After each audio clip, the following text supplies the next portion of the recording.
This video will take you through the steps of setting up your EFP workbook. This is the Farm Business Profile page. You can read through this information and it will give you some context to what you are filling out.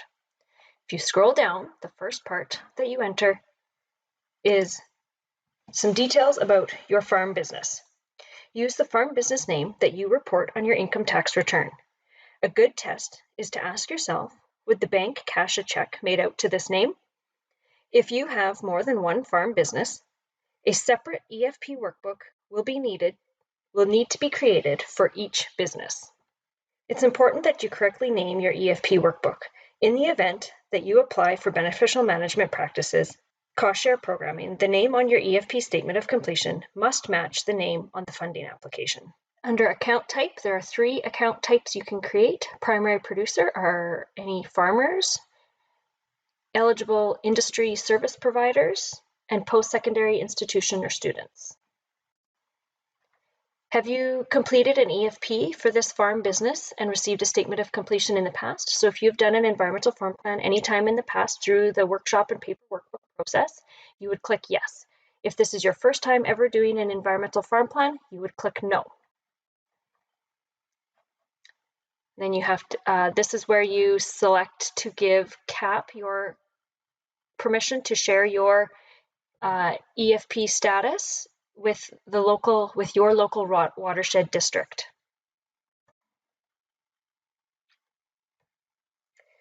Next, we can select industries that best represent your farm.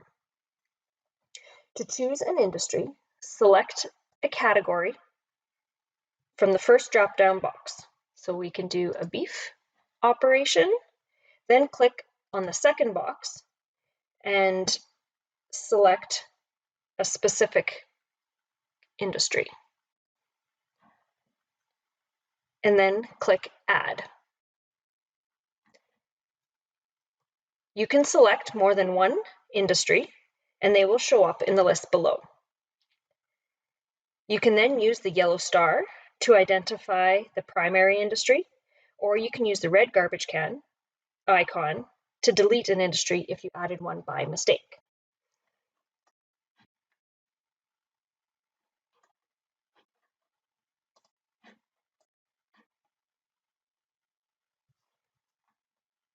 So there I have 2 industries identified.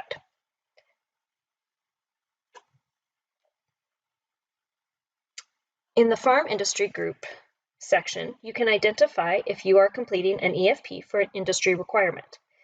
The EFP is designed to compile the information within the EFP workbook that is required to meet these programs. Select all that apply. The EFP workbook covers all farming activities, but not all activities will apply to your farm. The online EFP is designed to populate your workbook with only the chapters that you need. If you selected a farm industry group above, the system will automatically add the chapters that are relevant. Once selections are complete, you can click on Save.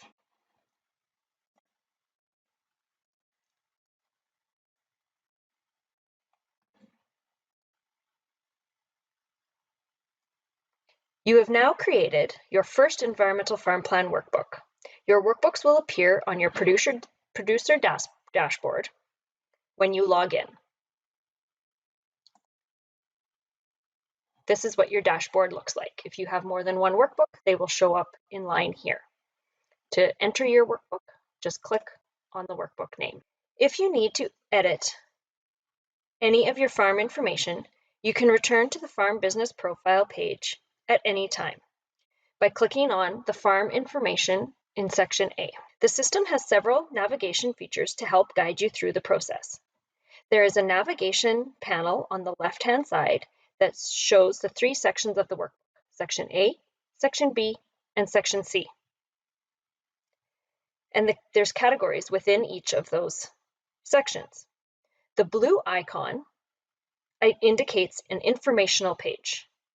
The gold pencil indicates a section that needs to be completed.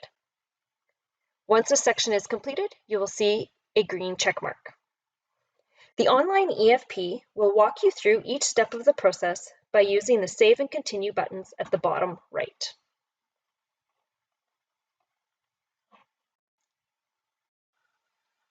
Once you have completed the farm information page and created your workbook, the next questions ask you about Section A.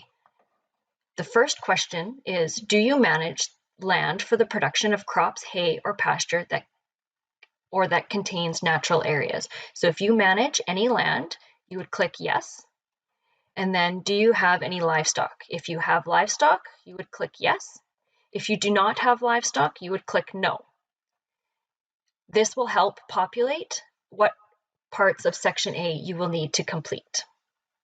If you do not manage land, then you would click no. If this will impact any information you have entered in the field review. If you have not entered the field review yet, you don't need to worry about that. This message will just confirm that you do not manage land, and that part of the review will not be visible to you. So click yes if that is what you want to do. And then save and continue. The navigation panel will automatically expand to show you the details within each section. You can also use the navigation panel to move around within the workbook and can expand it by clicking on the blue arrow.